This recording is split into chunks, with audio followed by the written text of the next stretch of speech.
கண்களை மூடி பக்தியோடு நாம் ஜெபிப்போம். ஆண்டவர் தந்த வெற்றியின் நாள் இதுவே. இன்று அக்களிப்போம், அகமகிழ்வோம். ஆண்டவர் இயேசுவின் அன்பிற்கு இனியவர்களே, இந்த அதிகாலை பொழுதினில் ஆண்டவரை போற்றுவோம், துதிப்போம், ஆராதனை செய்வோம், அவரை மகிமைப்படுத்துவோம். ஆண்டவர் வல்லவர், நல்லவர் என்பதை உணருவோம். அவர் நம் ஒவ்வொருவரையும் பாதுகாக்கிறார், வழிநடத்துகிறார், நம் தேவைகளை அறிந்து வைத்திருக்கிறார் என்பதை பக்தியோடு இவ்வேளையில் நினைவு கூர்ந்து அவரிடத்தில் நம்மை ஒப்பு கொடுத்தவர்களாய் ஜெபிப்போம்.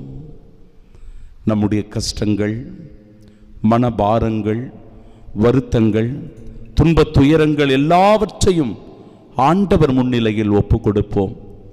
ஆண்டவர் இயேசு நமக்கு ஆறுதலை தருகிறவராய், நம் மனதிற்கு நிம்மதியை தருகிறவராய், நம்மை வழிநடத்துகிறவராய், நம்மை தேற்றி நம் வாழ்க்கையை உயர்த்துகிறவராய் இருக்கிறார்.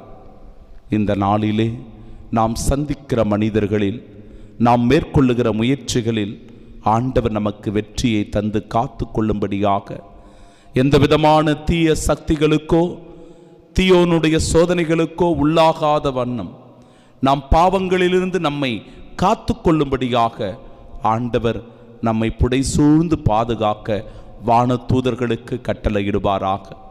இந்த நாளில் கோடி அற்புதரான புனித அந்தோணியாரை நினைவு கூறுகிற வேளையில், அந்தோணியார் தனக்கு எதிராக நடந்த அனைத்து சூழ்ச்சிகளையும் அவர் வென்றவர், சாத்தானின் சூழ்ச்சிகளை வெற்றி கொண்டவர், நன்மைகளை நாடி தேடியவர்.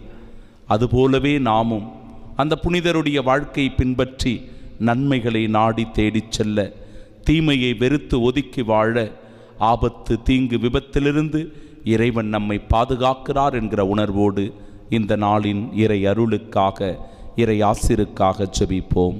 ஆமென்.